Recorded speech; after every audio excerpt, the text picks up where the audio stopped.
Everybody, welcome back to the Format Podcast. Another episode and another great guest. Joining me tonight is sports reporter for Action News Jax right here in Jacksonville, my main man and fellow UNF Osprey alum, Swoop. Yes, sir. Marcel Robinson. How you doing tonight, Marcel?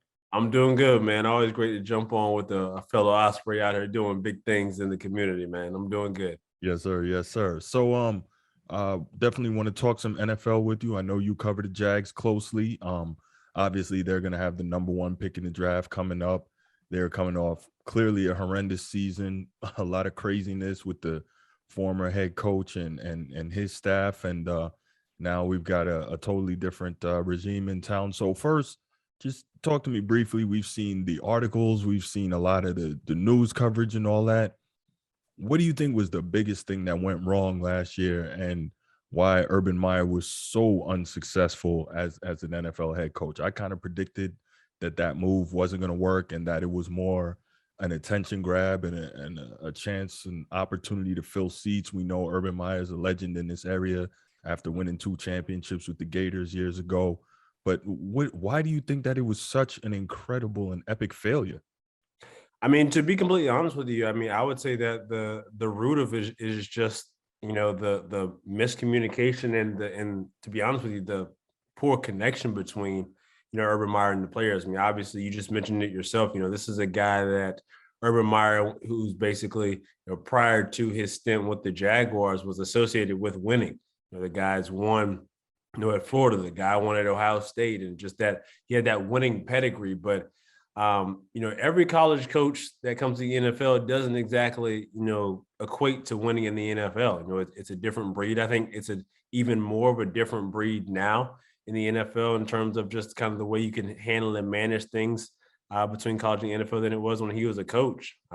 Just from being close to the program and hearing things from the inside, a lot of the guys were just saying that there's just a disconnect, between the way that Urban Meyer was kind of treating the program and the players and everything, and essentially trying to run the professional Jacksonville Jaguars, football organization like a college team. If you even ask someone who was on the field, excuse me, during, the all of the home games and the majority of the away games, even the way they warmed up, when Urban would come out and he would kind of, get these guys starting to get going, it had a very college feel to it. And I think, from the college ranks, Urban Meyer, who's just so used to being in control of everything. I don't want to use the term, dictatorship, but he was basically the guy, and some of those things don't translate over to the NFL. I think that, one of his big things was, I've done my homework. But, as you see, as we got later on in this thing, that he may have done his homework, but he didn't study the right subject. Right. It kind of seemed like he came to a math test after he studied for history, and I think it was just a disconnect, unrealistic expectations by him, thinking he could come in and run this organization the way that he ran organizations prior, and that just wasn't the case. Real quick before we move off of Urban Meyer, do you feel that he's going to be a head coach again, at least even in the collegiate ranks? I mean, I don't know. I mean, I think it's one of those things that I think from a college standpoint, I think that, if he wants to get back into coaching college football, I think he can.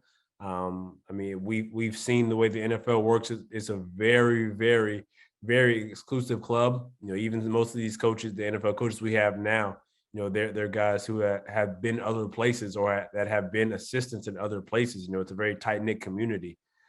I don't think he would, want to get back into the NFL after seeing how different it is. But I think when it comes to it, I don't know if, because it was such a disaster, on and off the field, and just a toxic environment that he brought to a professional organization. I don't know if a professional team would want to take that chance. But if he wants to coach college football, I'm sure there's a place for him in the college football ranks.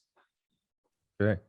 So, obviously, Urban didn't even make it through his entire first season before being discharged from his position as head coach with the Jags. Then we saw the interim head coach take over. Can't remember the name.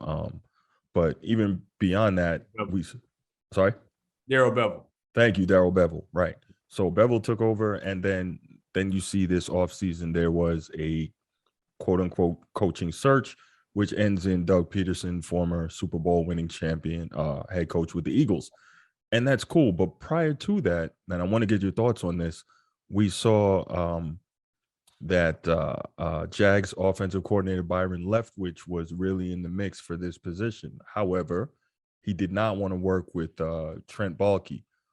What do you think was the holdup for Shad Khan and the rest of the Jags front office brain trust with not giving Byron Leftwich an opportunity? What did you really hear from behind the scenes regarding that?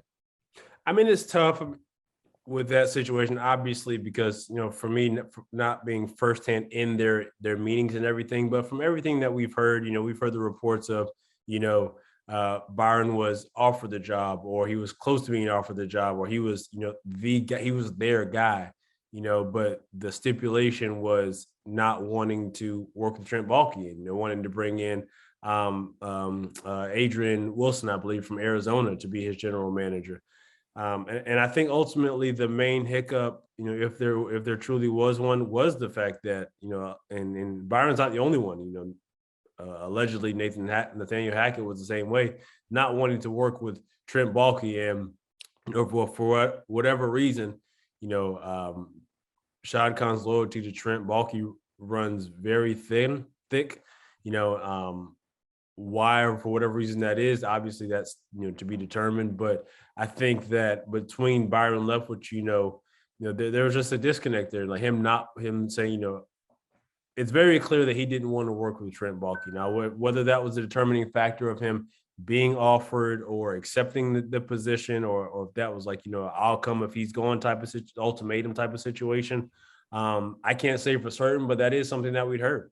And truthfully, I think that, not just Byron Leftwich, but anyone that came in here has right to be skeptical about, the collaboration with Trent Baalke, because this is a guy that, it's been well documented that he has a reputation from other, executives and coaches around the league of not being someone that they can put their trust in. You got, what he's done in San Francisco about, just, coaches coming in and out like a revolving door, and him using them as a scapegoat for that particular team's lack of success. And, I don't blame him, truthfully, if that's the thing. If I'm Byron Leftwich, if I'm coming, especially from a guy that, let's be honest, the Byron Leftwich is an up and coming guy, but at the same time, the reality of it is that because he is a black head coach, he's not going to get the same, leash that his Caucasian counterparts would get. And I think that's a concern of his. I don't blame him for wanting to come into a situation that's not favorable. Of course, yes, we have Trevor Lawrence is here in Jacksonville. The quarterback situation is seemingly taken care of, but there are a lot of holes in this team, and this team is on paper not close to being a quote unquote success. I could certainly see Byron being worried about, what if I go in there and we only win 5 games the first year, and it being placed on me based, from previous, obviously, occurrences. And so personally for me, I think that was probably it. Not feeling comfortable with, trusting Trent to set him up for success, and to not be able to do what he wants to do, because let's be honest, this is a rebuild. Yes, Trevor Lawrence is in place, but with the Jaguars, everyone realistically, it's going to take some time for this team to get to that point. And I think with Byron Leftwich, it's just a matter of, I don't want to get, I want to, if I'm coming there, I want to be set up for success, to implement what I want to do, and to be able to really push in, like, hey, look, I'm committed to this process, but it's going to take some time. And I just don't think he trusted that Trent Baalke would be the right person for him to be successful. All right. So we're seeing, I don't know if it's a shift, or I guess it's probably pretty much already happened, but in the NFL, we're seeing that the most successful teams are featuring bright offensive-minded quarterbacks partnering with bright offensive-minded head coaches partnering with high-level quarterback play. And that's generally leading to success. Now, obviously, the Jaguars have Trevor Lawrence, who many have perceived to be the next up, and He was coming out of college and he was touted as what the highest ceiling recruit since Andrew Luck. Whether or not that comes to pass, I'm not sure. But now you have joined him with, I mentioned, a former NFL quarterback who is a Super Bowl champion at head coach in Doug Pederson, coming down from the Philadelphia Eagles. What's your thought on that pairing? What have you heard about how Trevor Lawrence feels about Doug Pederson and what they're trying to install offensively, and how well that can work this coming season? I'll be honest with you. Everything that I've heard seems to be, positive. Mhm. From the things we've heard from Trevor, the things we've heard from Doug, the things we've heard from everyone else, just about sort of how the everything is different there. The vibe is different, and I do like the pairing between Doug Peterson and Trevor Lawrence. It's one of those things where it's not always successful, but the fact that Doug Peterson is a former head coach, Super Bowl winning head coach, and he knows how to win as a quarterback. He's a former professional quarterback. Obviously the league is different now than when he played, but I think just the general nuance is, I'm a firm believer in that. The game of football, it doesn't it from a totality standpoint, it doesn't change. Obviously the names change and it gets faster, and schemes and things change, but the basic game of football doesn't change. And this is a guy that's coming in who knows the basics of how to be a successful NFL quarterback. And that's something that, Urban Meyer, for example, would have never been able to give Trevor, or even when Darrell Bevel was interim head coach, and, we had Brian Schottenheimer in here, even as quarterback or offensive passing game coordinator. I think Doug Peterson brings a couple of things to Trevor. One, he did the same. He can come in and replicate similar what he did with Carson Wentz. We've seen how, when Doug, I'm not going to say it's attributed to Doug Peterson leaving, but Carson Wentz hasn't been the same since he was coached under Doug Peterson. We've seen him, flame out in Philly. We've seen his brief stint in Indianapolis, but I think the fact that Doug Peterson knows how to get the best out of whoever his signal caller is huge for Trevor. I mean, Doug Peterson coaching the Super Bowl, we saw Nick Foles is kind of caught lightning in a bottle, but he put Nick Foles in the best position to win. Nick Foles is not a great quarterback. He's a good quarterback and probably a career backup, I would say, using that term loosely, but he got the best out of whichever quarterback lined up with him. And you bring that mentality to the Jaguars with a guy who is, from everything I've seen, has all the potential to be great. He has all the tools, has all the mechanics. He's smart, poised, and all these things. Pairing those two together, I think, has the potential to be great. And I think because of the fact that he knows that you can't make your quarterback better without building around him, is the biggest thing that Doug Peterson brings. But we've seen a focus on trying to make the Jaguars a better team around Trevor Lawrence this offseason. We've seen them uh, fix the offense. Well, not necessarily fix, but improve the offensive line, improve the wide receiver core. What do you think were some of the biggest moves that were made by the Jags so far this offseason? And where do you think going forward is most important for them to improve?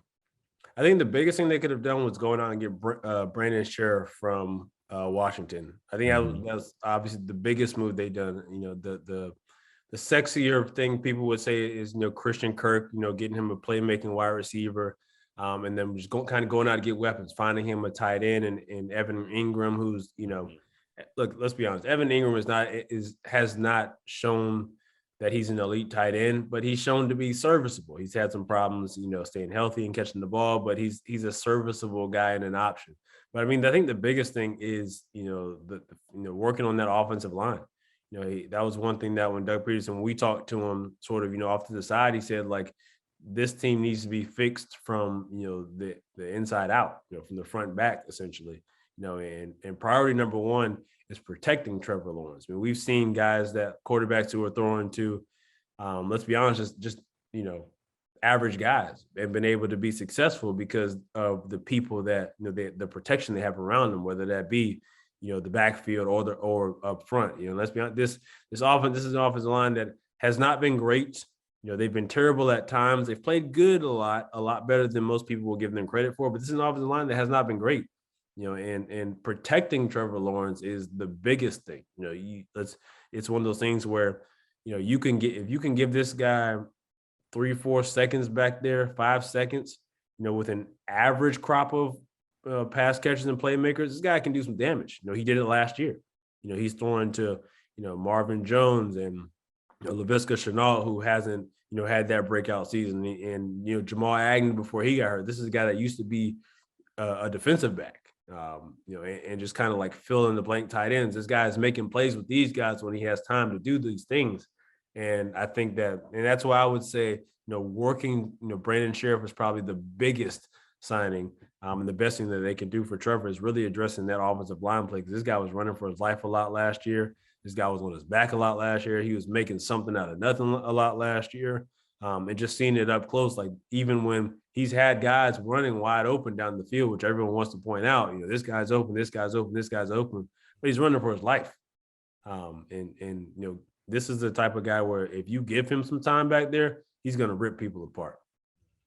We really believe that Trevor Lawrence is going to be what they said he was going to be. And by that, I mean generational talent, best prospect since Andrew Luck and all that. And I looked at it. I watched a lot of him in college, kind of being in ACC/SEC territory. And I like to compare him with Justin Fields up in Chicago, former Ohio State quarterback. And I was a proponent that Justin Fields was the better quarterback. I saw him make more tight window throws. I saw him play against generally stiffer competition. During his final year at Clemson, just Trevor Lawrence was in a position where the Clemson roster had 11 out of the 16 5-star recruits in the entire conference. Like, his receivers were always running wide open. I rarely saw him make a tight window throw. Yeah, I saw him throw dimes, but I didn't see him make tight window throws. We didn't see him pressured very much. He always had the elite talent around him defensively as well. So I was wondering, I thought that estimation of him in terms of, what they said he was a bit overrated to me. I thought it was a reach. Now, we did see as a freshman when he went up against Alabama, he carved them up. Again, that's a function of him having, the type of talent that could actually match up physically with Alabama and not get bullied. Where are you on the prognostications about what Trevor Lawrence can and will be going forward?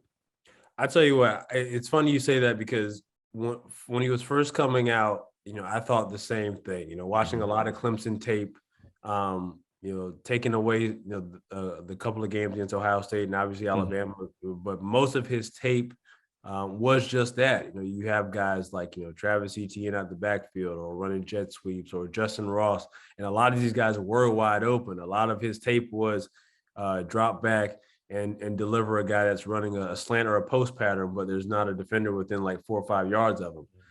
And I thought the same thing. That was my biggest concern was that exact thing, because you're right. You do see other quarterbacks where they're, fitting balls in tight windows and there were many cases where Trevor didn't have to do that.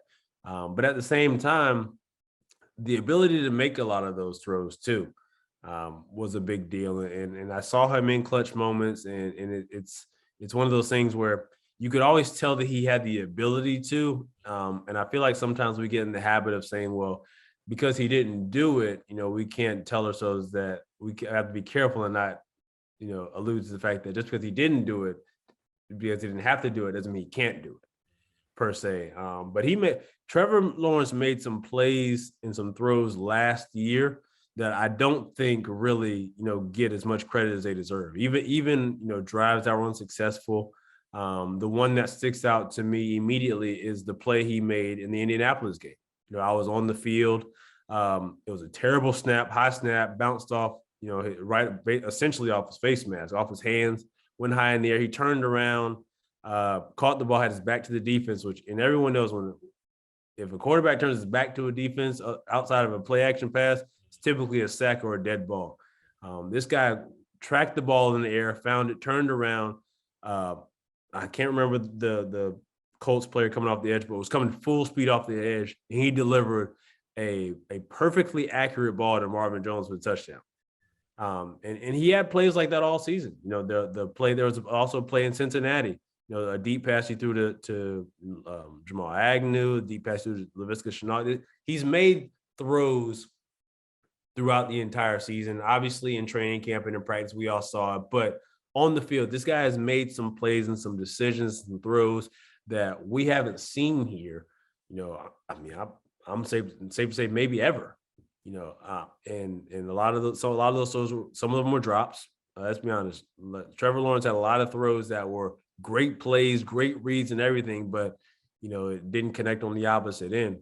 As far as to answer your question, what are my thoughts as to what he can be? I think this guy can be great, truthfully. And I don't just say that to kind of, piggyback on, the general consensus, but as someone who's been on field level, eye to eye and seeing what this guy's doing and what's going on around him, like he inherited a mess, and to come in here and the leadership qualities that he's exhibited and the plays that he's made and the poise. And I've really only seen him. And let's be honest, anyone who watched Jaguars football last year, there was a lot to be frustrated about.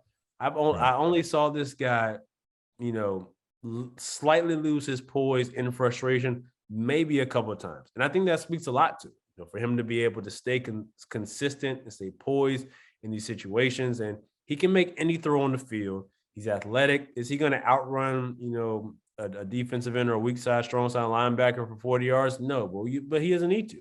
He's athletic enough. He's smart as all get out. He can make any throw on the field. I think it all just depends on what goes on around him. It's an 11-man game, but I would agree. I think this guy has the potential to be great, but at the end of the day, potential is not always achieved. But the guy has it. He has that it that you can't teach. Okay. So we know the Jags have the number 1 overall pick in the upcoming draft, providing they don't trade it away.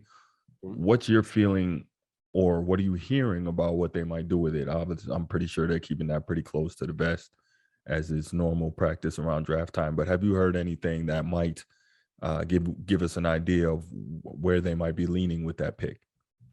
Nothing outside of the usual. They like a lot of guys. The Mhm. number 1 pick. It's a team that has a lot of holes.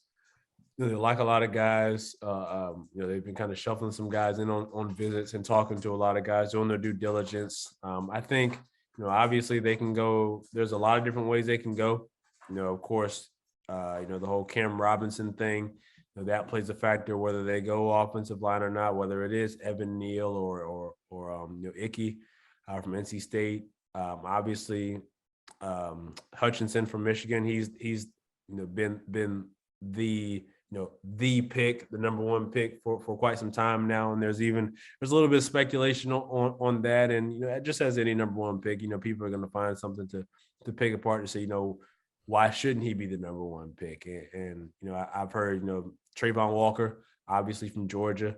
As a Georgia fan myself, I've watched him all year, of course. The big knock on him that's coming about now.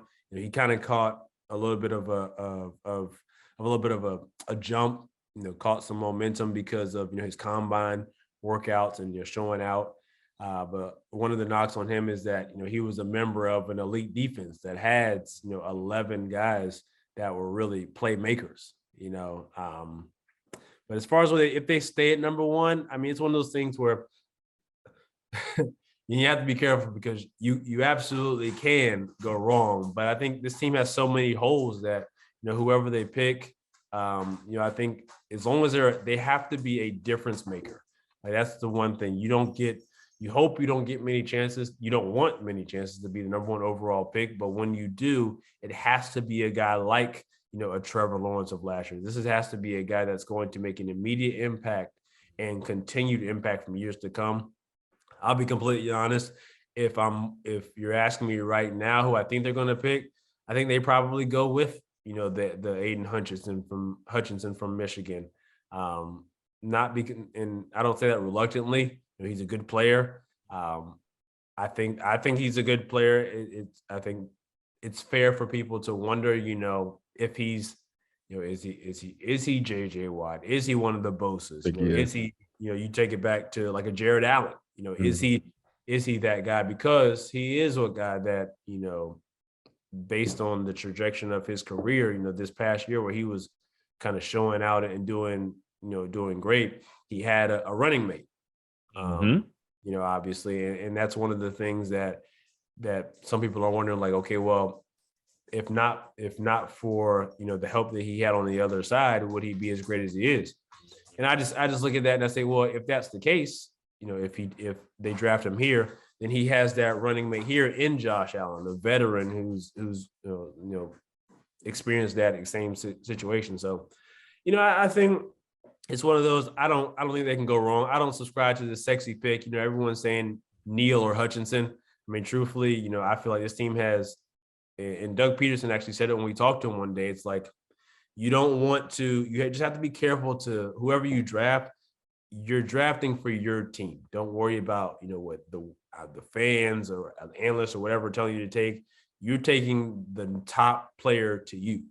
So if that's I was talking, it's funny, I was talking to someone last week. I said, if they go out and they draft, George Pickens, wide receiver out of Georgia, number 1 overall, everyone's going to hate it. No one's going to like it. Everyone's going to say it's stupid. But if this guy goes out and catches 76 balls for, 1,200 yards and 8 touchdowns, it was worth it.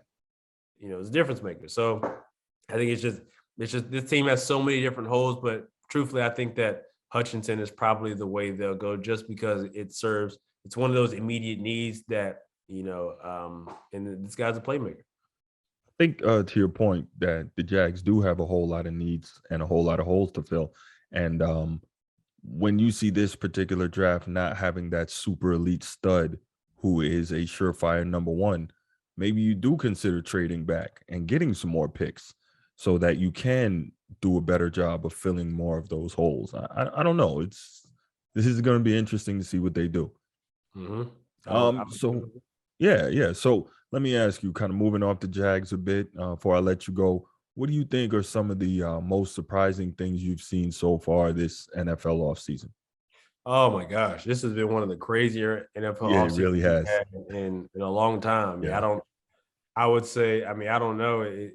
I was actually thinking about this earlier today. I think one of the bigger surprises to me, honestly, I think between two, I would say Russell Wilson to Denver is kind of surprising to me, just because I feel like Russell Wilson is Seattle.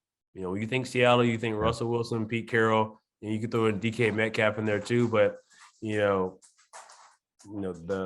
reports are that there's a little bit of bad blood between Seattle and Russell Wilson, which is crazy, because you think, who does Russell Wilson have bad blood with? Like, this guy is like, he loves everybody. I think he has a very carefully curated public image. Very, very much so. But I think the bigger surprise to me, honestly, is Von Miller. That's one. I'll be honest, I did not see that coming. This is a guy that going to Buffalo. Buffalo's obviously a good team, great team. They're right on the cusp. This is a guy, Von Miller, who's coming fresh off a Super Bowl. This is a Rams team that's still pretty good. Still for the most part loaded. And that one kind of surprised me a little bit, him going to Buffalo. I'm not saying that he should have or would have gone back to Los Angeles, but I specifically remember Vaughn being very kind of emotional about leaving Denver to go to LA. Saying, like, he thought he was going to be a Bronco for his entire career, which I thought so too. And I think Denver's building a really good. That AFC West is just strong. But I think Denver's a really good team, and I honestly thought that he might have gone back to Denver. It would have been weird for him to leave Denver, go win a Super Bowl, then come back.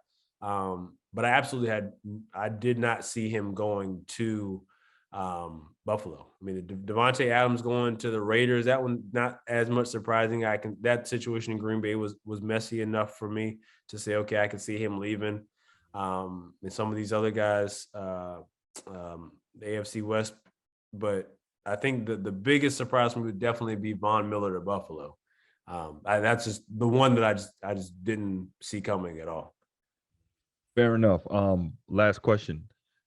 Deshaun Watson gets the bag of all bags, $230 million, 5 years, fully guaranteed. How much do you think that this shifts the entire landscape of the NFL in terms of the way players are paid. We know that for a while now, the high level elite quarterbacks have been getting big money, but now to see that amount of money fully guaranteed, how much do you think this totally changes the landscape? Oh, I think it's huge. I think it's I don't think I can say that it completely shifts everything, but it definitely plays a major factor in how these deals are done going forward. I mean, let's be honest. Every single player counts every player's money. As much as they want to say, I don't check his pockets. I don't count anybody else's money. Every single player is watching what everyone else signs. It's the reason why a lot of these deals take so long is because one player is waiting to see what another one does. For the longest time. And I think that, what Deshaun got is absolutely going to play a role in what future star quarterbacks, are afforded. Obviously every quarterback can ask for that, but I don't think every quarterback will be afforded that particular right to have a fully guaranteed contract. But I mean, you tell me, just hypothetically, obviously, Josh Allen in Buffalo and Patrick Mahomes in Kansas City, they're locked up. But, some of these newer guys coming up, and even some of the older guys, looking for deals, looking for contracts. I mean, you're going to tell me that, they're not going to ask for fully guaranteed contracts? These are teams that obviously the quarterback is considered the most important position in all of sports.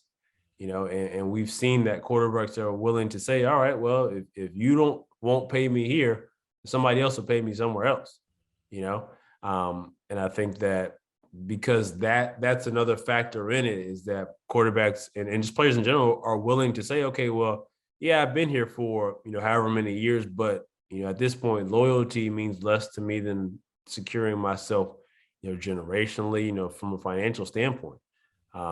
Let's just be honest. If this had happened before, Aaron Rodgers signed his deal, Deshaun Watson gets a fully guaranteed contract. You mean to tell me that Aaron Rodgers isn't going to go at? Aaron Rodgers would absolutely go at, say, look, this is what I'm signing for, and it's got to be fully guaranteed. If you say no, I'll leave, and somebody else will pay me because I'm Aaron Rodgers.